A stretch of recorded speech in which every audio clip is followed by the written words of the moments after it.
रोज का वचन। रोज के वचन में आपका स्वागत है। दिन 176।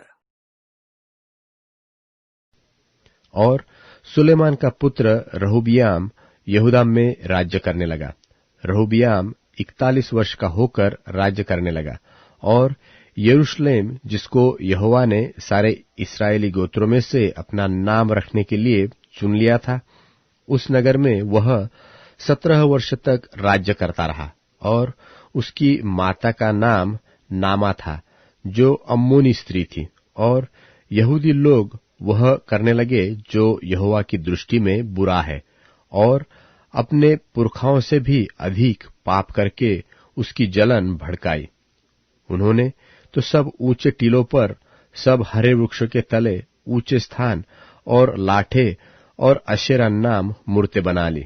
और उनके देश में पुरुषगामी भी थे। निदान वे उन जातियों के से सब घिनौने काम करते थे जिन्हें यहोवा ने इस्राएलियों के सामने से निकाल दिया था। राजा रहूबियाम के 5वें वर्ष में मिस्र का राजा शीशक यरूशलेम पर चढ़ाई करके यहोवा के भवन की अनमोल वस्तुएं और राजभवन की अनमोल वस्तुएं सब की सब उठा ले गया। और सोने की जो ढालें सुलेमान ने बनाई थी, सबको वह ले गया। इसलिए राजा रहूबियाम ने उनके बदले पीतल की ढालें बनवाई और उन्हें पहरुओं के प्रधानों के हाथ सौंपा दिया, जो राजभवन के द्वार की रखवाली करते थे। और जब जब राजा यहोवा के भवन में जाता था, तब तब पहरुए उन्हें उठा ले चलते और फिर अपनी कोठरी में लौटाकर रख देते थे। रहूबियाम के और सब काम जो उसने किए, वह क्या यहूदा के राजाओं के इतिहास की पुस्तक में नहीं लिखे हैं? रहूबियाम और यारोबाम में तो सदा लड़ाई होती रही। और रहूबियाम, जिसकी माता नामा नाम एक अम्मोनिन थी, अपने पुरखाओं के साथ सो गया और उन्हीं के पास दाऊदपुर में उसको मिट्टी दी गई। और उसका पुत्र अबियाम उसके स्थान पर राज्य करने लगा।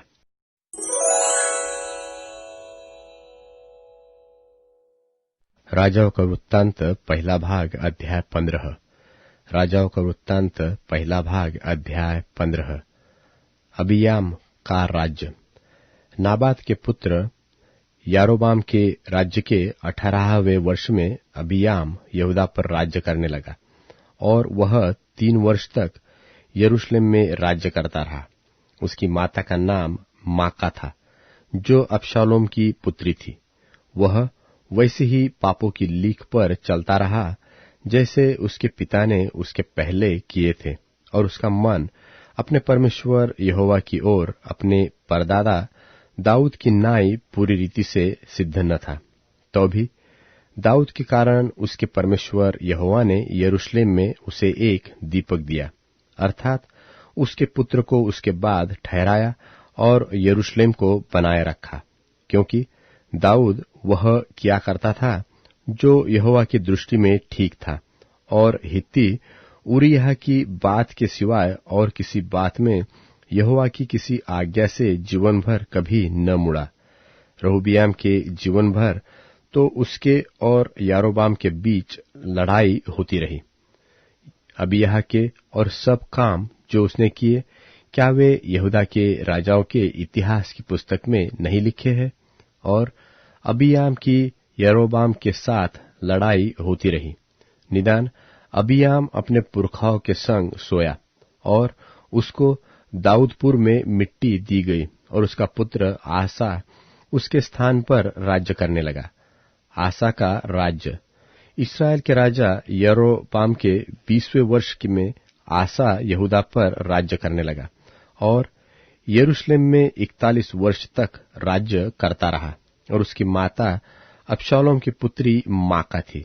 और आसा ने अपने मूल पुरुष दाऊद की नाई वही किया जो यहोवा की दृष्टि में ठीक था।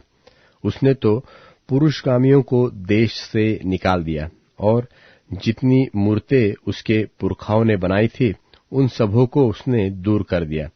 परन उसकी माता माका, जिसने अशेरा के लिए एक घिनौनी मूरत बनाई थी, उसको उसने राजमाता के पद से उतार दिया, और आसा ने उसकी मूर्ति को काट डाला और किद्रोन के नाले में फूंक दिया।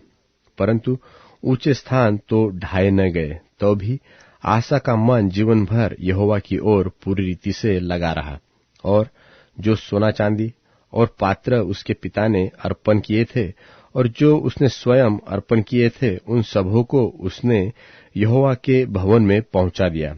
और आसा और इस्राएल के राजा बाशा के बीच उनके जीवन भर युद्ध होता रहा। और इस्राएल के राजा बाशा ने यहूदा पर चढ़ाई की और रामा को इसलिए दृढ़ किया कि कोई यहूदा के राजा आसा के पास आने जाने न पाए। तब आसा ने जितना सोना चांदी यहोवा के भवन और राजभवन के भंडारों में रह गया था, उस सब को निकाल अपने कर्मचारियों के हाथ सौंपकर दमिश्क वाली अराम के राजा बेहद्दद के पास, जो हिचकोन का पोता और तब्रिमोन का पुत्र था, भेजकर यह कहा कि जैसा मेरे और मेरे पिता के मध्य में, वैसा ही मेरे और तेरे मध्य भी वाचा बांधी जाए। देख, मैं तेरे पास चांदी सोने की भेंट भेजता हूं, इसलिए आ, इस्राएल के राजा बाशा के साथ की अपनी वाचा को टाल दे कि वह मेरे पास से चला जाए। राजा आसा की यह बात मानकर बेन्हदद ने अपने दलों के प्रधानों से इस्राएली नगरों पर चढ़ाई करवाकर इयोन, दान, आबेल-बेत-माका और समस्त किन्नेरेत को और नप्ताली के समस्त देश को पूरा जीत लिया। यह सुनकर बाशा ने रामा को दृढ़ करना छोड़ दिया और तिरसा में रहने लगा। तब राजा आसा ने सारे यहूदा में प्रचार करवाया और कोई अनसुना न रहा। तब वे रामा के पत्थरों और लकड़ी को जिससे बाशा उसे दृढ़ करता था उठा ले गए, और उसने राजा आसा ने बिन्यामीन के गेबा और मिस्पा को दृढ़ किया। आसा के और काम और उसकी वीरता और जो कुछ उसने किया और जो नगर उसने दृढ़ किया, यह सब क्या यहूदा के राजाओं के इतिहास की पुस्तक में नहीं लिखा है? परंतु उसके बुढ़ापे में तो उसे पांवों का रोग लग गया।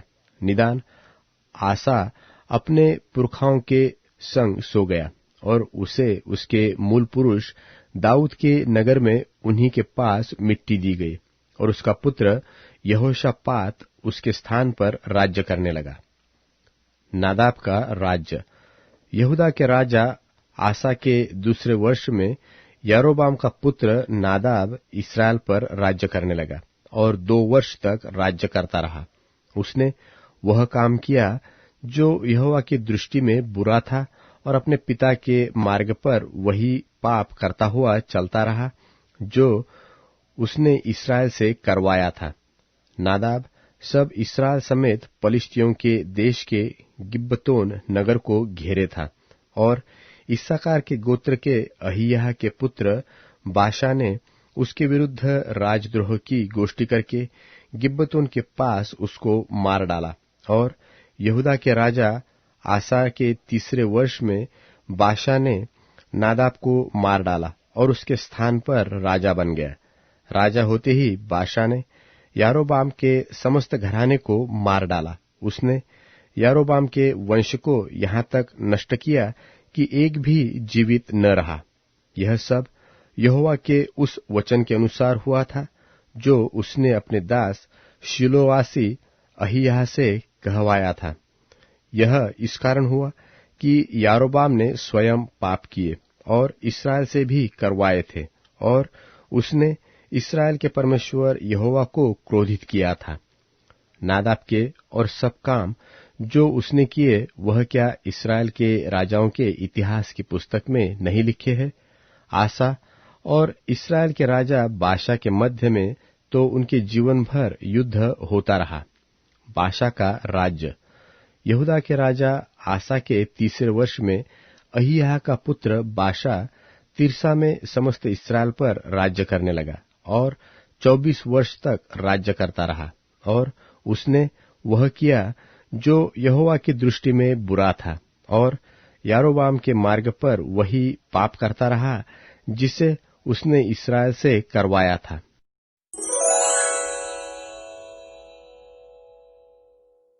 राजाओं का वृत्तांत पहला भाग अध्याय 16। राजाओं का वृत्तांत पहला भाग अध्याय 16। और बाशा के विषय यहोवा का यह वचन हनानी के पुत्र येहू के पास पहुंचा कि मैंने तुझको मिट्टी पर से उठाकर अपनी प्रजा इस्राएल का प्रधान किया, परंतु तू यारोबाम की सी चाल चलता और मेरी प्रजा इस्राएल से ऐसे पाप करता आया है जिससे वे मुझे क्रोध दिलाते हैं। सुन, मैं बाशा और उसके घराने की पूरी रीति से सफाई कर दूंगा और तेरे घराने को नबात के पुत्र यारोबाम के समान कर दूंगा।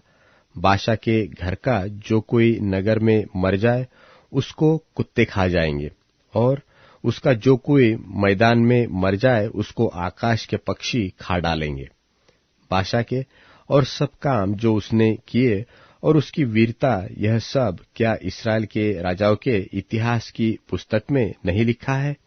निदान बाशा अपने पुरखाओं के संग सो गया और तिरसा में उसे मिट्टी दी गई, और उसका पुत्र एला उसके स्थान पर राज्य करने लगा। यहोवा का जो वचन हनानी के पुत्र येहू के द्वारा बाशा और उसके घराने के विरुद्ध आया, वह न केवल उन सब बुराइयों के कारण आया जो उसने यारोबाम के घराने के समान होकर यहोवा की दृष्टि में किया था और अपने कामों से उसको क्रोधित किया, वरन इस कारण भी आया कि उसने उसको मार डाला था।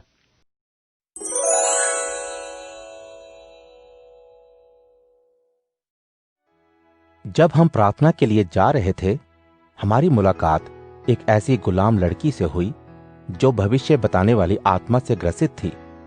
वे लोगों के भविष्य बतलाकर अपने मालिक के लिए काफी पैसा इकट्ठा कर लिया करती थी।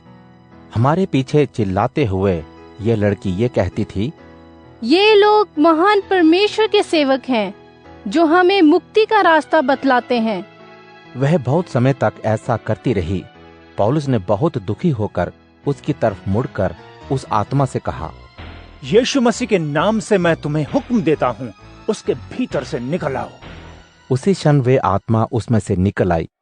उसके मालिकों ने देखा कि उनके फायदा उठाने की उनकी आशा जाती रही। तब वे पौलुस और सिलास को पकड़कर बाजार तक अधिकारियों तक खींचते ले आए और मजिस्ट्रेटों तक उन्हें लाकर कहा, ये लोग यहूदी हैं और हमारे शहर में गड़बड़ी फैलाए हुए हैं। वे ऐसी बातें सिखा रहे हैं जो हम रोमी लोगों को अपनाना या मानना वाजिब नहीं है।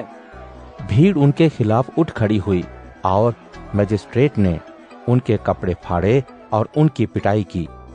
जब वे उन पर खूब बैंतें लगा चुके, तब उन्हें जेल में डाल दिया और जेलर को हुक्म दिया कि उनकी रक्षा की जाए। ऐसा हुक्म पाकर उन्होंने उन्हें भीतरी कोठरी में डाल दिया और उनके पैरों को लकड़ी में जड़ दिया। बीच रात में पौलुस और सिलास प्रार्थना करते रहे और गीत गाते रहे और कैदी उनको सुन रहे थे। अचानक ही एक ऐसा भूकंप आया जिससे जेल की नींव तक हिल गई। तुरंत सभी दरवाजे खुल गए और हर एक जंजीर खुलकर गिर पड़ी। जेलर की नींद खुल गई। जेल के दरवाजे खुले देखकर उसको लगा कि कैदी भाग गए होंगे। तुरंत उसने अपनी तलवार निकालकर अपने आप को मारना चाहा, लेकिन पौलुस ने ऊंची आवाज से चिल्लाकर कहा, अपने आप को मत मारो, क्योंकि हम सब यही हैं। तब जेलर दीपक लेकर डरता कांपता दौड़ता आया और पौलुस सिलास के कदमों पर गिर पड़ा। उसने बाहर लाकर उनसे पूछा, श्रीमान जी, मुक्ति पाने के लिए मुझे क्या करना चाहिए? उन्होंने कहा, यीशु मसीह पर भरोसा करो, तुम मुक्ति पा जाओगे और तुम्हारा परिवार भी। उसे और जो लोग वहां थे उनको उसने यीशु के विषय में बताया। रात ही में उसने उनके घाव धोए और परिवार सहित बपतिस्मा लिया। उन्हें अपने घर लाकर उसने उन्हें खाना खिलाया। परमेश्वर पर विश्वास करके अपने परिवार सहित उसने खुशी मनाई। सुबह होते ही मजिस्ट्रेट ने कुछ अधिकारियों को भेजा कि वे कहें, इन लोगों को जाने दिया जाए। जेलर ने कहा, मजिस्ट्रेट ने यह आज्ञा दी है कि तुम लोगों को छोड़ दिया जाए, इसलिए यहाँ से शांति से चले जाओ। लेकिन पौलुस ने उत्तर दिया, बिना किसी जांच पड़ताल उन्होंने सबके सामने हमें मारा है। हम रोमी नागरिक हैं, हमें जेल में उन्होंने डाला है। अब क्या चुपचाप से वे हमें भेजना चाहते हैं? ऐसा नहीं हो सकता है। उन्हें खुद आकर हमें विदा करने को कहो। ऑफिसर लोगों ने ये बात मजिस्ट्रेट लोगों को बता दी। जब उन्हें ये मालूम पड़ा कि वे रोमी नागरिक हैं तो डरने लगे। आकर उन्होंने विनती की और बाहर निकालने के बाद कहा कि शहर से चले जाएं। वे जेल से निकलकर लुदिया के घर पहुंचे। वहां भाई बहनों से मिलकर उन्हें हिम्मत दिलाई और आगे बढ़ गए।